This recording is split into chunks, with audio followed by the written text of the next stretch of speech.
Welcome to our undergraduate town hall for spring 2025. This installment in our town hall series is focused on the vital issue of career development. Listen over the next few minutes as some of our department's alumni from over the past 20 years talk about their careers and their advice to you on how to succeed in the workplace. We begin with Amy Sumter. She is a 2007 graduate of our program who works at Advanced Auto Parts in Virginia.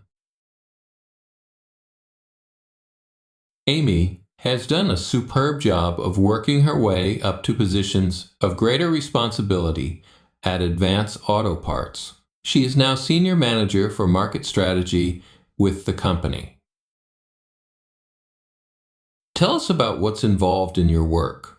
My name is Amy Sumter. I live in Roanoke, Virginia. Born and raised in Port Huron, Michigan, and then moved down to Texas to get my master's degree, and that's where I met Dr. Rice. And then I moved to Virginia and have been living here ever since. And so I have been with Advanced Auto Parts for 14 years now, and started as a level 1 research analyst and have gotten several promotions, moved my way up, and I'm currently the manager of market strategy within the real estate department. A lot of people don't really think of Advanced Auto Parts having a real estate department, but you could say that about a lot of companies around the US, that real estate is not the first thing that comes to mind when you think about auto parts. Definitely not what comes to mind when we think about chicken either. So we have been, forecasting for a long time. My department was created before I started with the company. So my boss actually started our research department 25, 30 years ago, I think.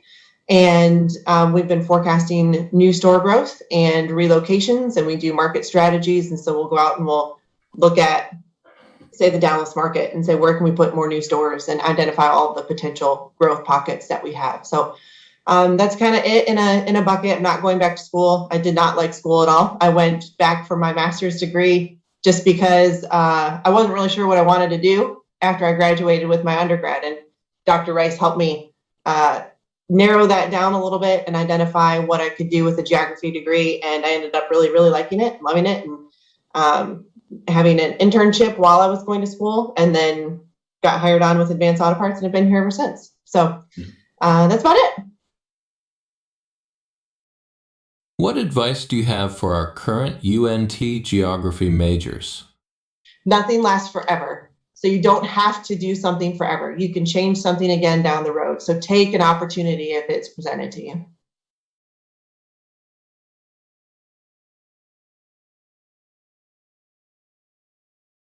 On the importance of seeking out advice.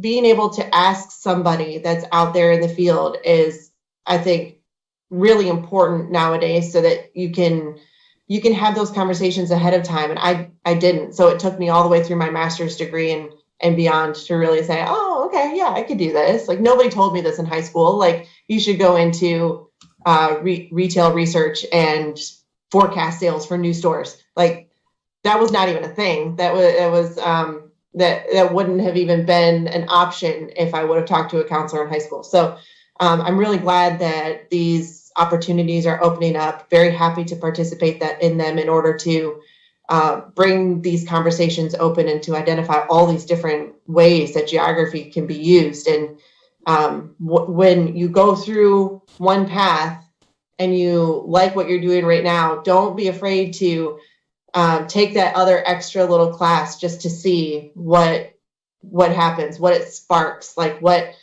your interest may be piqued in that. If I wouldn't have taken Dr. Rice's applied geography class, I may actually be a teacher and then be hating my life. But it just wasn't for me. I knew that, and so I tried something different. So don't be afraid to take those extra classes and to attend those extra conferences, or reach out to people on LinkedIn, or whatever you feel could help, because there are people out there that will be very open to having the conversations. And I'm glad that my path ended up leading me where I am. But it was a kind of like a moon. I'm going to say a crescent shaped instead of a straight path. It was a crescent shaped. Fair enough. Well, I'm glad I was able to save your life from. You did.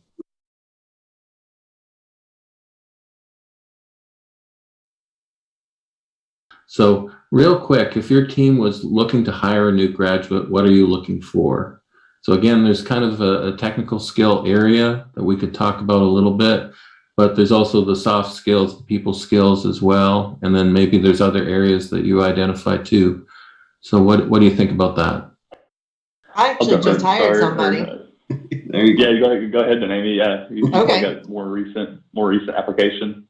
Okay, fabulous. Thanks. The lady that I just hired has turned out to be a really great addition, also from UNT as well. So it's good to have Dr. Rice as a connection. Every time I have a job opening, I send him the link, and he sends it out to all of his. Thank you very much.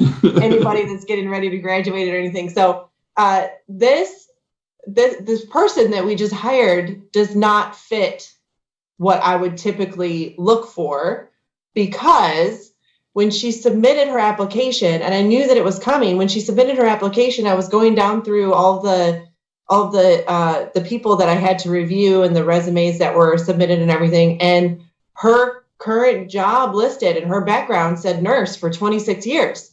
And I was like, why is a nurse applying to this job? I don't understand. I am really confused, which piqued my interest. So I got curious about her, and I thought, what?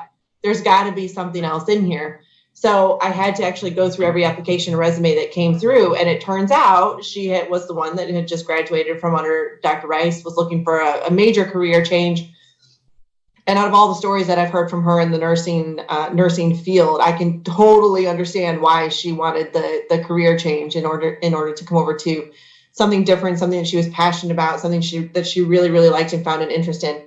And so it was in reading her resume that I found the education piece of it. Now, in our application, what it says, or what the job description says, is education, master's degree is a plus, yada, school stuff. But it doesn't really say anything about like experience. Like if you have experience, it's fabulous. But usually what our department does is we hire in at the entry level, like the level 1 analyst, and we promote from within, which is how I got into the position that I am.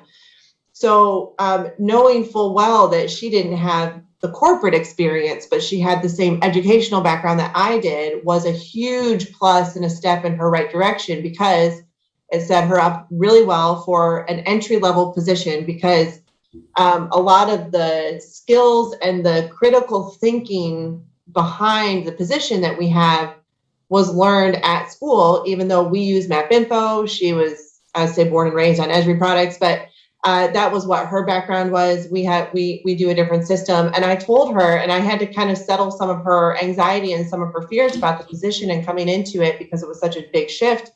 I said, you're coming in with the right mindset of what you had learned in school. You're coming in with the spatial awareness. You're coming in with the passion in order to learn for what comes next, because all the other stuff, the Excel, the map info, we use Intellytics with Site Intel for our modeling background. Trevor, you know that, but all of that stuff is learned, and she has picked up on it so well and so fast. So it's knowing that someone is passionate about coming into the position, and knowing that they have some background about the critical thinking and the locational or spatial awareness is what I was really honing in on, in order to say that it's a really good fit. And then our conversations with her, her character and everything is just fabulous. And you have to have a good instant connection and relationship with somebody in order to say, I feel comfortable with bringing this person, not their education, not their experience, not anything. I feel comfortable bringing this person into this position.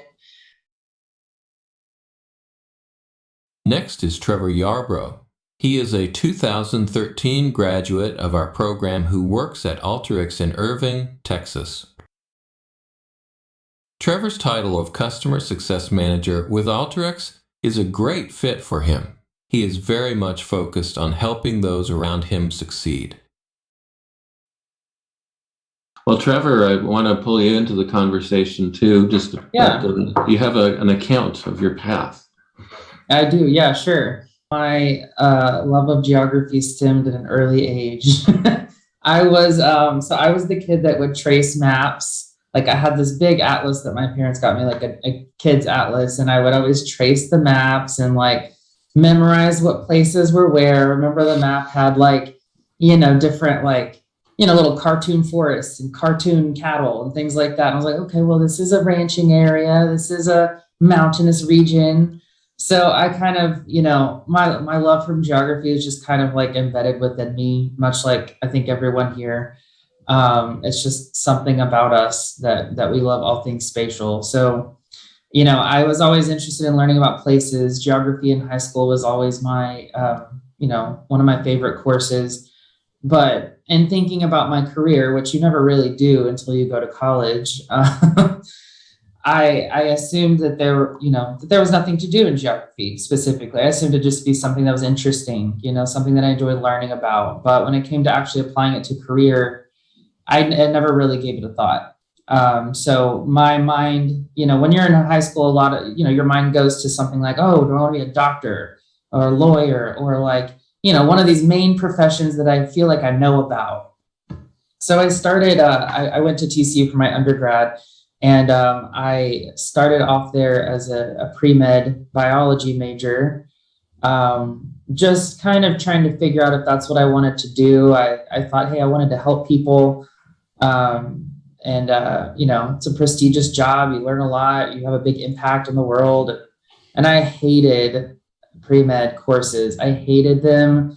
And even today, like biology is my least favorite science. So I don't know why I ever made that my major, but it was at the time that I was taking a world regional geography course with a professor at TCU, and he was extremely passionate about geography. And I found that very inspiring. It was a world regional class that I started with. And I just remember that was the first time I've ever really enjoyed studying for something. And I would go to the coffee shop and I would study for my map test, and I would learn all about the human geography side of things as well through that world regional course. But, even then I was thinking, what's there to do career-wise with geography? Like, I don't want to be a professor, because much like Amy, the teaching aspect is not really a part of what I want to do, unfortunately. So I was just thinking about what opportunities exist. And my professor pulled me aside and he says, why aren't you a geography major? You're doing the best out of everyone in the class. You clearly like what this course and the material.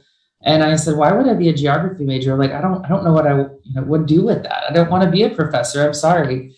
So he told me about how his wife is in real estate geography and the booming world of business geography and what that could yield to. So I quickly learned as much as I could about that. In the kind of downfall of my pre-med crisis, I decided I had to make a change. I couldn't continue down this path.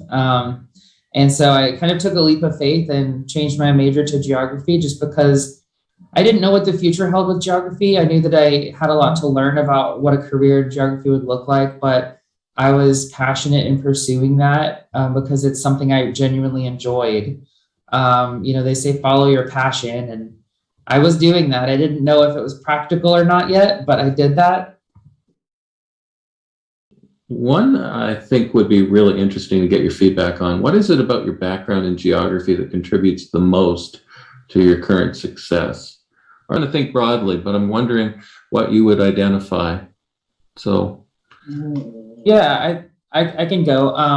I think absolutely the technical, having my undergrad geography career was a little bit less technical. Before I went to UNT and got my master's education, that was a lot more technical, hands-on, from GIS courses to stats courses with you, Dr. Rice. I feel like the basics of data analytics, I gained a really good understanding of that throughout my career and mostly in grad school, but also a little bit in undergrad as well. So that's kind of the basis of where I'm at today with Alteryx, is that data analytics background and the ability to use technology to answer questions. And that's exactly what we do in applied geography, right? We use technology to answer questions about who is where and what's happening where. So that was absolutely the foundation of my current career, is rooted in that ability to solve using technology. And in terms of the ability, I would say, to think critically and to research has also played a key role in my role today, is just the ability to think about a problem from an angle of complexity and thorough research has absolutely contributed. So, as hard as that thesis was to write, definitely pays off in the long run when you think about your overall career and the skills that you gain from that level of research. We will hear now from Carl Whitaker. Carl earned both his Bachelor of Science and Master of Science degrees with us at UNT. Carl has been with RailPage since 2017, where he has been the Director of Research and Analysis. He is now the company's Chief Economist. Carl, tell us about your background and how you got started on the career you have today. A little bit of background about myself, Carl Whitaker. I grew up in a small town here in East Texas, about an hour and a half, 2 hours east of Dallas. Went to North Texas for my undergraduate, got my undergraduate in secondary education. And as I was trying to, kind of find my way postgraduate life, I thought, you know what, I'm still in the school mindset, enjoy teaching to some degree. Maybe I'll go back and get a master's here in geography. And obviously worked closely with Dr. Rice in getting that master's. And as part of the program, he was very kind in helping place and connect and network his group of graduates with the professional world, and ended up working for a boutique economic consulting firm here in Dallas immediately after finishing up my master's. That company did a lot of research on, city comprehensive plans, trying to find the right type of retail mix for the right type of shopping center, or, hey, we've got, 50 undeveloped acres. We want to develop these over the next 10 years. Do we need to put apartments here? Do we need to put office space here? Do we need to put some mixed single family homes? So did a lot of that type of work. And kind of oddly enough, one of our data providers at that company was a company called Axiometrics that provided apartment market research. So I ended up shifting and working for Axiometrics after a little bit. Well, a lot of what my current role does is provide the context for a lot of these macroeconomic trends through client conversations, written reports, conference presentations, etc. Have you gained new skills on the job, and what role does on-the-job learning play in your work?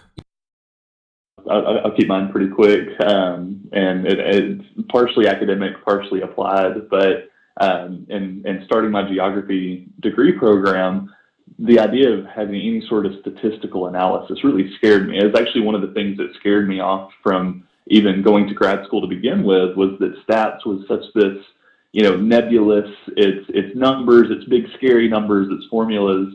That really scared me up front. And I still certainly wouldn't say that I'm an expert in the statistical modeling today, but certainly would say that I'm comfortable in interpreting these statistical models. And pun aside of randomness and stats, that's not where I'm heading with this, but the randomness of needing to have some level of statistical knowledge, despite the fact that it scared me, has actually served me extremely well in my career. And again, I'm not necessarily the one doing the heavy modeling. It's more so the interpretation and the translation of that model to someone who doesn't have the hour to sit down and break apart the components of the equation.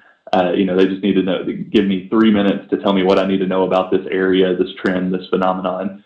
And what really strikes me is odd about that is that the randomness of that being at first a challenge, but then turning that into an opportunity is something that served me really well. And many of my colleagues are the very heavy statistical prowess folks. We work closely with our data science group, and as you can imagine, with a name such as data science, there's, just incredible minds there. Just truly brilliant people.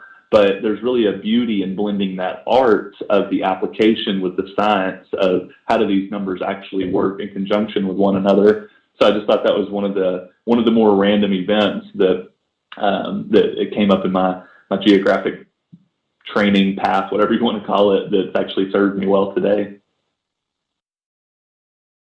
Last but not least is Joshua Bova. Josh is one of the more ambitious and talented people you will ever meet. Like Carl, Josh completed both his bachelor's and master's studies here in our department. Before he graduated with the master's degree in 2018, Josh completed an internship with Invesco. He subsequently became a research associate in their Dallas office before moving over to KFC in Louisville. He is now with Honor Hospitals and Healthcare. Tell us about your work and how you got to your position. So I'm Josh Bova. I am a manager of market planning and development analytics for the best chicken company in the world, KFC, a young brand. I was a graduate of UNT in both my undergraduate and a master's in business geography, and kind of worked my way up and through connections and conferences and networking where I am today, which we'll talk a little bit more about. And I'm currently getting an MBA because I'm gluten for punishment and love school at the University of Louisville and franchising management. So that's me, and I live in Louisville.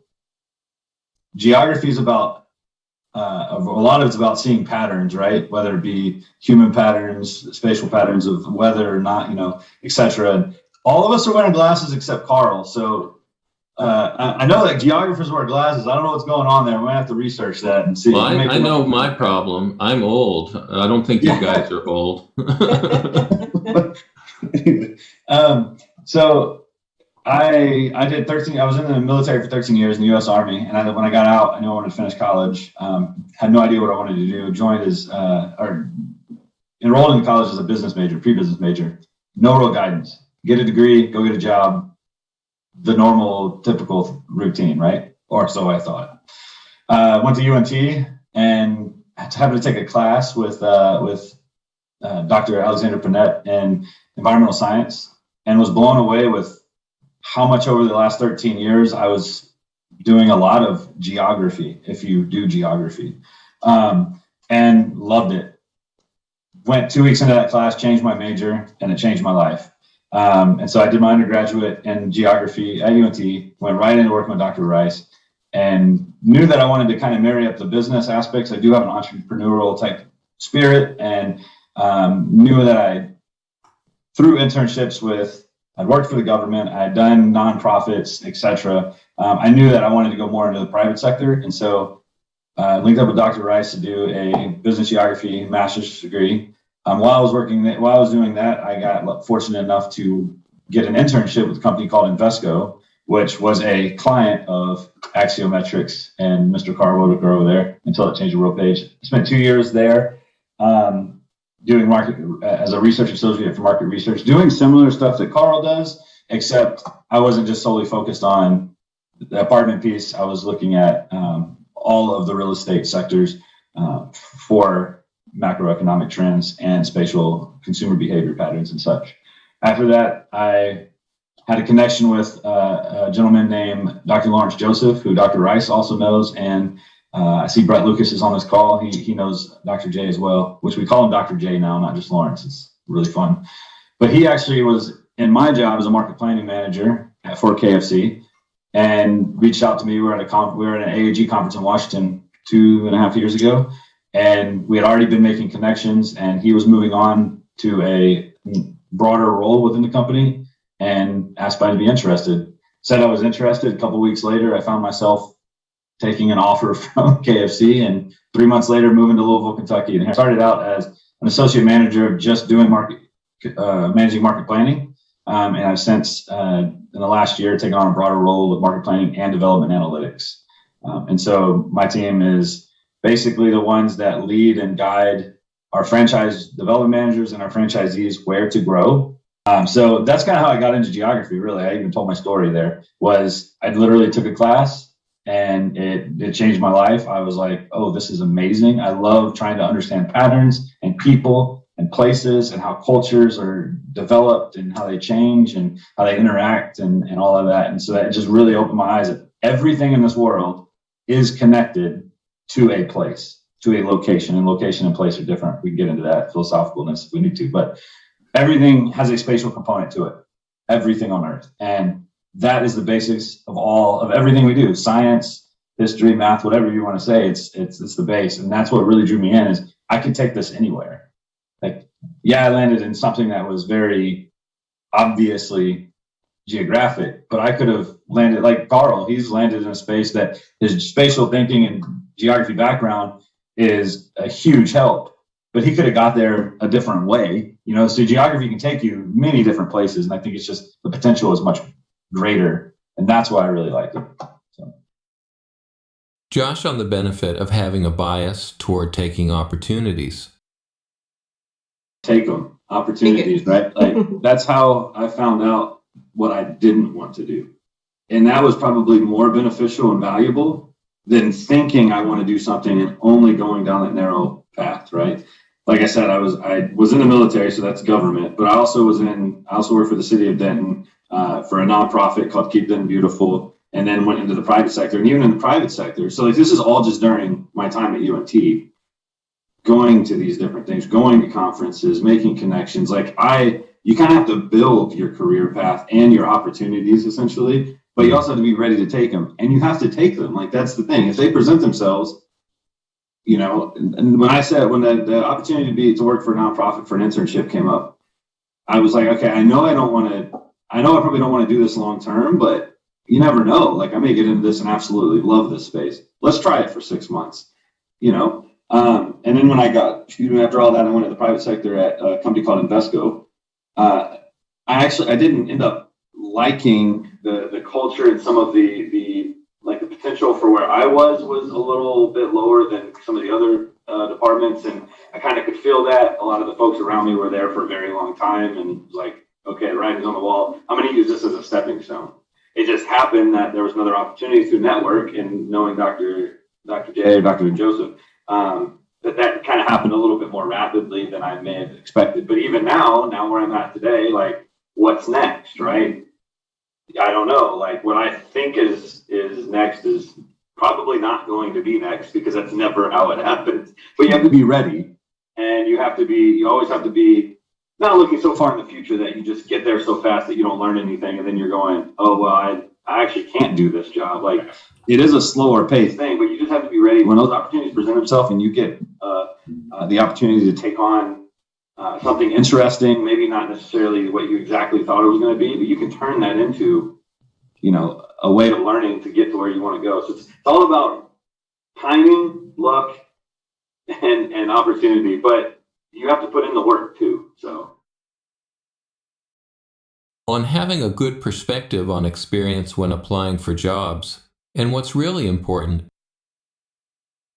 You're obviously not going to apply for a job that is 60% of the responsibilities is building Power BI dashboards, and you've never, ever even worked with Power BI before, right? So like if you are looking at jobs in the field, whether it be Power BI, SQL, R, Alteryx, any type sort of GIS system, whether it be Esri, MapInfo, Maptitude, you name it, you want to have a little bit of experience. It doesn't mean that for MapInfo, because you have Esri, you can't do MapInfo. Like there's cross collaboration there you can do cross function, but that's the start. Like you can't go in expecting, oh, I can learn everything on the job. Well, no, you need to have an introduction, right? But learning R, just simply learning libraries, packages, working directories, ggplot, like that starts enough out. Or SQL, select where from, like those statements are the very basics of it. But if you have that, you at least can now start looking at data and show that you'll learn all the other stuff on it. So the technical component, a lot of it you will learn the more you do, but you do have to have a foundation. I think that's not as important as what Amy was saying. Is if I sit down with two candidates and they have the exact same resumes, exact same experiences, like I'm going to be able to figure, and even if they don't, like you quickly can figure out which one is pushing the envelope, asking those questions, and more curious and more ambitious, and is accepting of change, and knowing like, okay, it's not a routine that we've always done. They're like, well, how can we do it better? Like those are the types of things I'm looking for, right? And if that's what you showcase, like I will take the 6 months, send you to courses to learn more on Power BI or whatever coding language you need, if that's required. But if I send somebody there that doesn't have that passion, doesn't have that ambition, doesn't ask those questions, isn't curious, they're going to go sit in front of a lecture or a where they do it online and come back and they're going to be like, yeah, I learned. And then it's going to be like, okay, so like, it's really, it's personality, but it's also like how you operate. Like, and you got to ask questions. You got to push the envelope and be resistant to change, or not be resistant to change, and, take calculated risks and all of these kind of intangibles that we look for. That's what I prioritize. But again, to be clear, like, if you're applying for a specific job that has some specific requirements and or preferences, like, you're going to want to have some of that on your background, right? So it's, you need to do the work on the front end. But when you get past that, that's where it becomes important to have those additional critical thinking and contextual thought processes. What attitudes do you need to succeed in your career? With the folks that are here on this call, I think all of us are, intellectually curious, ambitious, etc. Right? Like, not everybody possesses these traits, and that's where it goes to the whole like opportunity or being risk adverse, etc. So there's like going to be a group of students and learners that don't inherently have those kinds of things. They're going to have to work even harder to get them and be comfortable with them. But that will come in due time and experience, and as you do more of that, if you just take those chances. I think what specifically with the background of geography, especially going through a geography program and then a master's, really taught me was where it was those critical thinking skills, like, not just doing a project, starting at, for a means to an end, just here to there, and like, okay, here's the goal, let's go do it. It's more, well, how does this connect to the broader picture? What's connected to this, and how does this fit into more than just, okay, I'm going down this narrow path. It's critical thinking, is asking questions. Every project that I ever do, it starts with a ton of questions, right? Because generally the context isn't given, or the overarching goal isn't given. You have to pick those things out. But then once you have those, you can start understanding like that a decision over here with that context, how much it affects something over here in your project. Without that context, you would never know that. So critical thinking, understanding context, having situational awareness. These are all the types of things that the overarching things I learned. Sure, I learned pointed, very targeted understandings of some theory and philosophy, and then also, like central place theory and these types of things and how that works out. But overall, it was really, I learned how to ask questions, understand the big picture, think critically, prepare for failure, essentially. Like, what happens if I don't do this? Or what happens if I do it and it goes well? Like, all these different things of getting a bigger picture, right? That's what really contributed to my current success. Now, on top of that, from there, as I went into corporate world, adding to that is like building my emotional intelligence, right? I gotta make sure that I don't get so connected to something so emotionally, or like a project that I'm like, this has to work or else.